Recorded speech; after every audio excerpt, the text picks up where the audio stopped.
In the small town of Bondokuy, Burkina Faso, Ibrahim Traoré's journey started far from being a powerful politician. Born in 1988, he grew up without much money, learning discipline and a deep love for his home country. Traoré went to college to study rocks and the earth at the University of Ouagadougou, but he really felt he was meant to be in the military.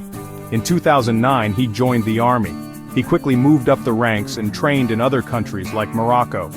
He fought on the front lines against bad guys who wanted to cause trouble, seeing up close how hard fighting was and how leaders sometimes failed.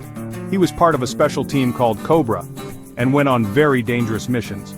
This showed him clearly how big the country's safety problems were. Traoré saw how frustrated the soldiers were. They didn't have enough gear, weren't supported, and felt let down by a government that seemed far away. In the dusty, dangerous area called the Sahel, he realized that Burkina Faso's biggest threat wasn't just from outside, but from problems inside the country. These experiences started the idea for a big change that would soon shake up the nation. By early 2022, Burkina Faso was in big trouble. President Kabore was kicked out by Damiba, who promised to make things safe. But hopes disappeared as the fighting got worse, and the army lost its spirit. Soldiers like Captain Traoré saw leaders failing. They had bad equipment, little help, and no real plan. People stopped trusting the government after deadly attacks, especially the sad event with the Gaskinda convoy. Traoré and other younger officers believed big changes were needed for the country to survive. On September 30, 2022, gunshots were heard in Ouagadougou as Traoré led a second takeover, removing Damiba because he couldn't make things safe. At just 34, Traoré became the youngest leader of a country in the world. His young age and experience fighting on the front lines connected with the people, especially young folks. Traoré wasn't a general who was far away.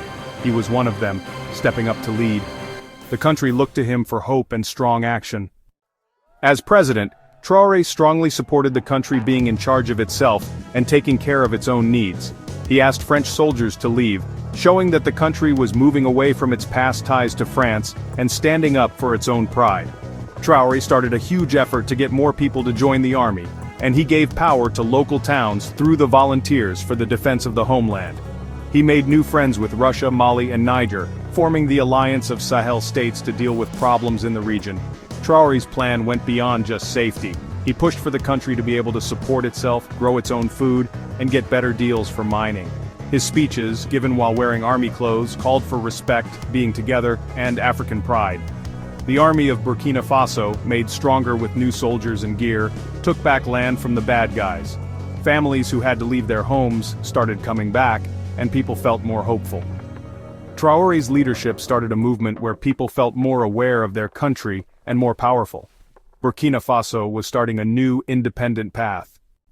Today, Ibrahim Traoré is more than just a president, he's a sign of change for young people in Africa. His strong stand against outside control and his drive for big changes have inspired millions across West Africa. Traoré shows what a generation wants: respect, control over their own country, and real leaders. Problems are still there like terrorism, getting the economy back on track, and making sure everyone is included in politics, but hope is stronger than ever.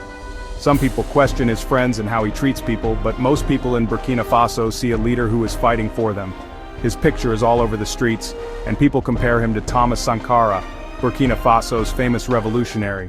Traoré's strong support from the people helps him stand firm against problems from inside and outside the country. Whether his big changes work out or not, he has already changed the story, showing that African nations can decide their own future. From Bondokuy to being president, Traoré's story is proof of unexpected leadership and the power of hope.